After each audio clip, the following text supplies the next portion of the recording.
ਵਾਹਿਗੁਰੂ ਜੀ ਕਾ ਖਾਲਸਾ ਸ੍ਰੀ ਵਾਹਿਗੁਰੂ ਜੀ ਕੀ ਫਤਿਹ।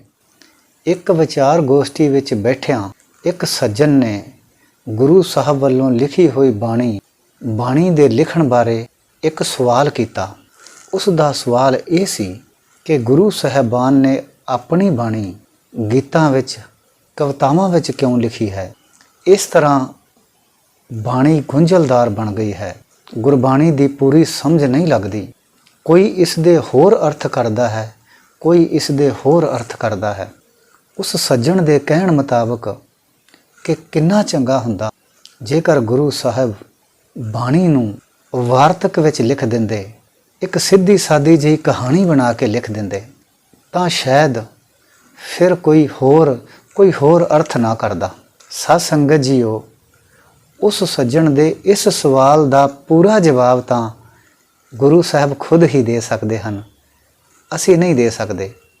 ਪਰ ਸਾਡਾ ਹੱਕ ਹੈ, ਅਸੀਂ ਇਸ ਸਵਾਲ ਉੱਤੇ, ਇਸ ਬਾਤ ਉੱਤੇ ਵਿਚਾਰ ਜ਼ਰੂਰ ਕਰ ਸਕਦੇ ਹਾਂ। ਸਾਧ ਸੰਗਤ ਜੀਓ, ਮੈਂ ਪਹਿਲਾਂ ਕਵਿਤਾ ਦੀ ਗੱਲ ਕਰਾਂਗਾ, ਕਿਉਂਕਿ ਕੁਝ ਲੋਕ ਇਹ ਝਗੜਾ ਪਾ ਲੈਂਦੇ ਹਨ ਕਿ ਗੁਰਬਾਣੀ ਨੂੰ ਕਵਿਤਾ ਕਿਉਂ ਆਖਿਆ ਹੈ। ਪਿਆਰਿਓ, ਗੁਰਬਾਣੀ ਗੁਰੂਆਂ ਦੀ ਕਹੀ ਹੋਈ ਬਾਤ ਹੈ, ਗੁਰਬਾਣੀ ਗੁਰੂਆਂ ਦਾ ਸੰਦੇਸ਼ ਹੈ, ਗੁਰਬਾਣੀ ਗੁਰੂਆਂ ਦੇ ਹਿਰਦੇ ਵਿੱਚੋਂ ਆਈ ਅਧਿਆਤਮਕ ਬਾਤ ਹੈ। ਪਰ ਗੁਰੂਆਂ ਨੇ ਆਪਣੀ ਗੱਲ ਨੂੰ ਆਖਿਆ ਤਾਂ ਗੀਤਾਂ ਵਿੱਚ ਹੈ, ਲਿਖਿਆ ਤਾਂ ਕਵਿਤਾ ਵਿੱਚ ਹੈ। ਹਾਂ, ਇਹ ਗੱਲ ਮੰਨਣਯੋਗ ਹੈ ਕਿ ਕੋਈ ਕਵਿਤਾ ਨੀਵੇਂ ਪੱਧਰ ਦੀ ਹੋ ਸਕਦੀ ਹੈ, ਕੋਈ ਗੀਤ ਨੀਵੇਂ ਪੱਧਰ ਦਾ ਹੋ ਸਕਦਾ ਹੈ, ਕੋਈ ਕਵਿਤਾ ਬੜੇ ਉੱਚੇ ਪੱਧਰ ਦੀ ਹੋ ਸਕਦੀ ਹੈ, ਔਰ ਐਸਾ ਹੁੰਦਾ ਹੈ। ਪਹਿਲਾਂ ਆਪਾਂ ਕਵਿਤਾ ਦੀ ਗੱਲ ਕਰਾਂਗੇ। ਕਵਿਤਾ ਕੀ ਹੈ? ਜਦੋਂ ਕਿਸੇ ਭਾਵਕ ਹਿਰਦੇ ਵਿੱਚੋਂ ਪ੍ਰੇਮ ਨਾਲ ਭਿੱਜ ਕੇ ਕੋਈ ਭਾਵ ਉੱਠਦਾ ਹੈ, ਉਸ ਭਾਵ ਵਿੱਚੋਂ ਬੋਲੇ ਹੋਏ ਬੋਲ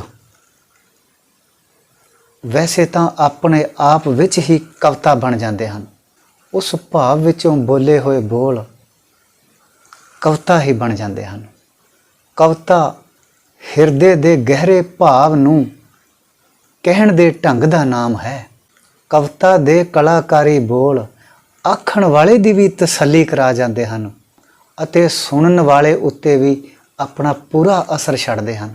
ਗੀਤਾਂ ਵਿੱਚ ਆਖੀ ਹੋਈ ਬਾਤ ਉਦੋਂ ਹੋਰ ਸਵਾਦਲੀ ਹੋ ਜਾਂਦੀ ਹੈ ਜਦੋਂ ਇਹ ਬਾਤ ਸਿੱਧੀ ਸਾਦੀ ਨਾ ਹੋ ਕੇ ਸਗੋਂ ਕਿਸੇ ਪਹਾੜੀ ਨਦੀ ਵਾਂਗ ਵਲਵਲੇਵੇਂ ਮਾਰਦੀ ਸਾਡੇ ਕੰਨਾਂ ਤੱਕ ਪਹੁੰਚਦੀ ਹੈ। ਕਵਿਤਾ ਜਾਂ ਗੀਤਾਂ ਵਿੱਚ ਕਹੀ ਹੋਈ ਬਾਤ ਸਾਡੇ ਚਿੱਤ ਵਿੱਚ ਇਸ ਤਰ੍ਹਾਂ ਰੰਗ ਭਰ ਦਿੰਦੀ ਹੈ ਜਿਵੇਂ ਕੋਈ ਆਤਿਸ਼ਬਾਜ਼ੀ ਅਸਮਾਨ ਵਿੱਚ ਫਟ ਕੇ ਆਪਣੇ ਰੰਗ ਬਖੇਰ ਦਿੰਦੀ ਹੈ। ਫਿਰ ਅਗਲੀ ਗੱਲ ਹੈ ਕਿ ਗੁਰੂ ਸਾਹਿਬਾਨ ਨੇ ਬਾਣੀ ਕਵਿਤਾ ਵਿੱਚ ਕਿਉਂ ਲਿਖੀ, ਗੀਤਾਂ ਵਿੱਚ ਕਿਉਂ ਲਿਖੀ।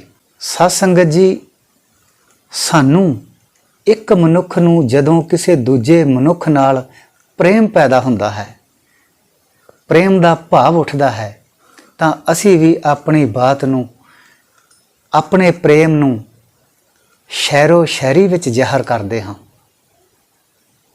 ਅਸੀਂ ਵੀ ਆਪਣੀ ਗੱਲ ਨੂੰ, ਆਪਣੇ ਭਾਵ ਨੂੰ ਸ਼ਾਇਰੀ ਵਿੱਚ ਆਖਦੇ ਹਾਂ। ਇੱਕ ਨਿੱਕੇ ਜਿਹੇ ਪ੍ਰੇਮ ਨੂੰ ਵੀ ਅਸੀਂ ਸਾਦੇ ਬੋਲਾਂ ਵਿੱਚ ਨਹੀਂ ਕਹਿ ਸਕਦੇ। ਇੱਕ ਤੁੱਛ ਮਾਤਰ ਬੂੰਦ ਜਿੰਨੇ ਪ੍ਰੇਮ ਨੂੰ ਵੀ ਅਸੀਂ ਸ਼ਾਇਰੋ ਸ਼ਾਇਰੀ ਵਿੱਚ ਆਖਦੇ ਹਾਂ, ਗੀਤਾਂ ਵਿੱਚ ਆਖਦੇ ਹਾਂ।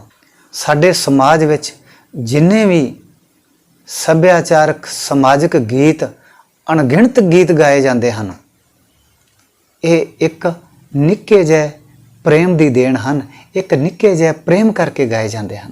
ਫਿਰ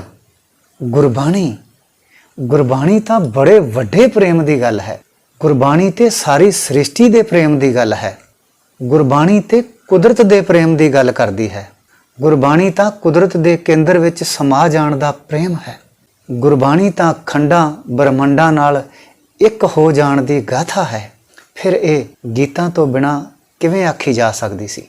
ਇੰਨਾ ਵੱਡਾ ਪ੍ਰੇਮ ਗੀਤਾਂ ਤੋਂ ਬਿਨਾਂ ਕਿਵੇਂ ਜ਼ਾਹਰ ਕੀਤਾ ਜਾ ਸਕਦਾ ਸੀ? ਜੇਕਰ ਗੁਰਬਾਣੀ ਵਾਰਤਕ ਵਿੱਚ, ਕਹਾਣੀ ਵਿੱਚ ਲਿਖੀ ਹੁੰਦੀ ਤਾਂ ਸ਼ਾਇਦ ਗੁਰਬਾਣੀ ਦਾ ਉਹ ਰਸ ਨਾ ਹੁੰਦਾ ਜੋ ਅੱਜ ਹੈ। ਫਿਰ ਇੱਕ ਕਵਿਤਾ ਲਿਖਣ ਦਾ ਹੋਰ ਪੱਖ ਹੈ। ਜਦੋਂ ਕਿਸੇ ਵੱਡੇ ਪਲਾਟ ਨੂੰ, ਕਿਸੇ ਵੱਡੇ ਵਿਸਥਾਰ ਵਾਲੀ ਗੱਲ ਨੂੰ ਥੋੜ੍ਹੇ ਜਿਹੇ ਸ਼ਬਦਾਂ ਵਿੱਚ ਕਹਿਣਾ ਹੋਵੇ ਤਾਂ ਉਹ ਕਵਿਤਾ ਵਿੱਚ ਕਹੀ ਜਾ ਸਕਦੀ ਹੈ। ਜਿਵੇਂ ਪੂਰੇ ਸ੍ਰੀ ਗੁਰੂ ਗ੍ਰੰਥ ਸਾਹਿਬ ਜੀ ਦੀ ਬਾਣੀ ਸਿਰਫ ਮੂਲ ਮੰਤਰ ਵਿੱਚ ਕਹਿ ਦਿੱਤੀ ਹੋਈ ਹੈ। ਗੁਰੂ ਸਾਹਿਬ ਜੀ ਨੇ ਜੋ ਕੁਝ ਸਾਰੇ ਸ੍ਰੀ ਗੁਰੂ ਗ੍ਰੰਥ ਸਾਹਿਬ ਵਿੱਚ ਆਖਿਆ ਹੈ, ਉਹੀ ਪੂਰਾ ਭਾਵ, ਉਹੀ ਪੂਰੀ ਗੱਲ ਇੱਕ ਛੋਟੇ ਜਿਹੇ ਮੂਲ ਮੰਤਰ ਵਿੱਚ, ਇੱਕ ਤੁਕ ਵਿੱਚ ਕਹਿ ਦਿੱਤੀ ਹੈ। ਜੇ ਕੋਈ ਸਮਝਣਾ ਚਾਹੇ, ਜੇ ਕੋਈ ਉਸ ਪਾਰ ਦੇ ਜਗਤ ਵਿੱਚ ਜਾਣਾ ਚਾਹੇ ਤਾਂ ਮੂਲ ਮੰਤਰ ਤੋਂ ਹੀ ਜਾ ਸਕਦਾ ਹੈ। ਬੇਸ਼ੱਕ ਅੱਗੇ ਗੁਰਬਾਣੀ ਪੜ੍ਹਨ ਦੀ ਲੋੜ ਨਹੀਂ, ਪਰ ਉਹ ਮੂਲ ਮੰਤਰ ਦਾ ਵਿਸਥਾਰ ਹੈ ਸਾਡੇ ਵਾਸਤੇ, ਸਾਡੀ ਸਹੂਲਤ ਵਾਸਤੇ। ਇਸ ਤਰ੍ਹਾਂ ਵੱਡੀ ਗੱਲ ਨੂੰ ਛੋਟੇ ਰੂਪ ਵਿੱਚ ਕਹਿ ਦੇਣਾ ਇੱਕ ਪੂਰੇ ਕਵੀ ਦੀ ਕਲਾ ਹੈ।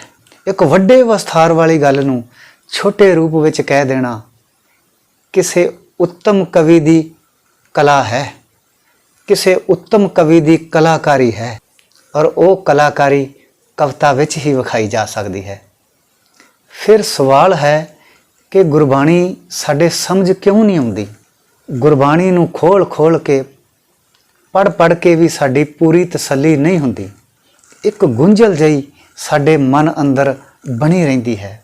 ਸਾਧ ਸੰਗਤ ਜੀਓ, ਇਸ ਦਾ ਕਾਰਨ ਹੈ, ਇਸ ਦਾ ਕਾਰਨ ਇਹ ਹੈ ਕਿ ਗੁਰਬਾਣੀ ਜਿਸ ਜਗਤ ਦੀ ਗੱਲ ਕਰਦੀ ਹੈ, ਗੁਰਬਾਣੀ ਜਿਸ ਗਹਿਰਾਈ ਵਿੱਚੋਂ ਆਈ ਹੈ, ਸਾਡੀ ਅਜੇ ਉਹ ਗਹਿਰਾਈ ਨਹੀਂ, ਸਾਡੇ ਹਿਰਦੇ ਦੀ ਅਜੇ ਉਹ ਗਹਿਰਾਈ ਨਹੀਂ ਹੈ। ਫਿਰ ਅਸੀਂ ਜਿਸ ਜਗਤ ਨੂੰ ਜਾਣਿਆ ਨਹੀਂ, ਜਿਸ ਜਗਤ ਨੂੰ ਵੇਖਿਆ ਨਹੀਂ, ਜਿਸ ਗਹਿਰਾਈ ਨੂੰ ਜਾਣਿਆ ਨਹੀਂ, ਜਿਸ ਗਹਿਰਾਈ ਨੂੰ ਵੇਖਿਆ ਨਹੀਂ, ਮਾਣਿਆ ਨਹੀਂ, ਉਸ ਗਹਿਰਾਈ ਨੂੰ ਪੜ੍ਹ ਕੇ, ਸੁਣ ਕੇ ਸਾਡੀ ਤਸੱਲੀ ਕਿਸ ਤਰ੍ਹਾਂ ਹੋ ਸਕਦੀ ਹੈ? ਸਾਡੀ ਤਸੱਲੀ ਨਹੀਂ ਹੋਵੇਗੀ। ਇਸ ਲਈ ਮੇਰਾ ਆਪਣਾ ਨਿੱਜੀ ਵਿਚਾਰ ਹੈ ਕਿ ਗੁਰਬਾਣੀ ਨੂੰ ਪੜ੍ਹਨ ਤੋਂ ਪਹਿਲਾਂ ਸਾਨੂੰ ਇੱਕ ਗੁਰਮੁਖ ਗੁਰ ਉਸਤਾਦ ਧਾਰਨਾ ਪਵੇਗਾ। ਉਹ ਗੁਰਮੁਖ ਉਸਤਾਦ ਜਿਸ ਨੇ ਗੁਰਬਾਣੀ ਨੂੰ ਜਾਣਿਆ ਹੋਵੇ, ਜਿਸ ਨੇ ਗੁਰਬਾਣੀ ਨੂੰ ਮਾਣਿਆ ਹੋਵੇ, ਜੋ ਗੁਰਬਾਣੀ ਦੇ ਉਸ ਰਸਾਂ ਵਿੱਚ ਉਤਰਿਆ ਹੋਵੇ, ਜਿਸ ਨੇ ਉਸ ਗੁਰਬਾਣੀ ਦੇ ਰਸ ਨੂੰ ਮਾਣਿਆ ਹੋਵੇ। ਉਹ ਗੁਰ ਉਸਤਾਦ ਸੰਸਾਰ ਦਾ ਤਜਰਬੇਕਾਰ ਹੋਵੇ। ਉਹ ਗੁਰਮੁਖ ਉਸਤਾਦ ਨਿਰੰਕਾਰ ਦੇ ਦੇਸ਼ ਦਾ ਤਜਰਬੇਕਾਰ ਹੋਵੇ। ਫਿਰ ਉਸ ਗੁਰਮੁਖ ਉਸਤਾਦ ਦੀ ਸਿੱਖਿਆ ਨੂੰ ਗ੍ਰਹਿਣ ਕਰਕੇ ਅਸੀਂ ਉਸ ਗਹਿਰਾਈ ਨੂੰ ਪਾ ਸਕਦੇ ਹਾਂ। ਫਿਰ ਅਸੀਂ ਉਹ ਗਹਿਰਾਈ ਆਪਣੇ ਅੰਦਰ, ਆਪਣੀ ਬੁੱਧੀ ਵਿੱਚ, ਆਪਣੇ ਅੰਤਰ ਆਤਮੇ ਵਿੱਚ ਪੈਦਾ ਕਰ ਸਕਦੇ ਹਾਂ। ਇਸ ਬਾਤ ਨੂੰ ਗੁਰੂ ਸਾਹਿਬ ਨੇ ਇਸ ਤਰ੍ਹਾਂ ਆਖਿਆ ਹੈ ਕਿ ਸ਼ਰਮ ਖੰਡ ਕੀ ਬਾਣੀ ਰੂਪ, ਤਿੱਥੈ ਘਾੜਤ ਘੜੀਐ ਬਹੁਤ ਅਨੂਪ, ਤਾਂ ਕੀਆਂ ਗੱਲਾਂ ਕਥੀਆਂ ਨਾ ਜਾਹੇ, ਜੇ ਕੋ ਕਹੈ ਪਿਛੈ ਪਛਤਾਹੇ। ਤਿੱਥੈ ਘੜੀਐ ਸੁਰਤ ਮਤ ਮਨ ਬੁੱਧ, ਤਿੱਥੈ ਘੜੀਐ ਸੁਰਾਂ ਸਿੱਧਾਂ ਕੀ ਸੁਧ। ਬੁੱਧ ਤੋਂ ਸੁਧ ਤੱਕ, ਆਪਣੀ ਬੁੱਧ ਨੂੰ ਵਿਵੇਕ ਤੱਕ ਲੈ ਜਾਣਾ ਸਾਡੇ ਅੰਤਰ ਆਤਮੇ ਦੀ ਗਹਿਰਾਈ ਹੈ। ਫਿਰ ਅਸੀਂ ਨਿਤ ਜਿਵੇਂ ਆਪਣੇ ਅੰਤਰ ਆਤਮੇ ਗਹਿਰੇ ਹੁੰਦੇ ਜਾਵਾਂਗੇ, ਉਵੇਂ ਸਾਡੇ ਅੱਗੇ ਗੁਰਬਾਣੀ ਦੇ ਅਰਥ ਸਪਸ਼ਟ ਹੁੰਦੇ ਜਾਣਗੇ, ਗੁਰਬਾਣੀ ਦੇ ਅਰਥ ਗਹਿਰੇ ਵੀ ਹੁੰਦੇ ਜਾਣਗੇ।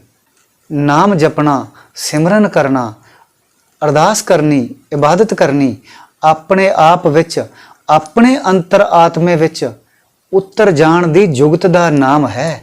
ਪਰਮਾਤਮਾ ਕਰੇ ਇਹ ਜੁਗਤ ਸਭ ਨੂੰ ਮਿਲ ਜਾਵੇ, ਕਿਉਂਕਿ ਇੱਥੇ ਵੀ ਗੁਰੂ ਸਾਹਿਬ ਕਹਿੰਦੇ ਹਨ ਕਿ ਇਹ ਜੁਗਤ ਵੀ ਸਭ ਨੂੰ ਨਹੀਂ ਮਿਲਦੀ। ਕਹਿੰਦੇ ਹਨ ਕਿ ਜਿਸ ਨੂੰ ਜਨਾਏ ਹੈ ਸੋ ਜਨ ਜਾਣੈ, ਹਰ ਗੁਣ ਸਦ ਹੀ ਆਖ ਵਖਾਣੈ। ਸਿਮਰਨ ਤੋਂ ਬਿਨਾ, ਨਾਮ ਤੋਂ ਬਿਨਾ, ਅੰਤਰ ਆਤਮੇ ਦੀ ਗਹਿਰਾਈ ਤੋਂ ਬਿਨਾ ਸਾਨੂੰ ਗੁਰਬਾਣੀ ਦੇ ਅਰਥ ਸਮਝ ਨਹੀਂ ਆਉਣਗੇ।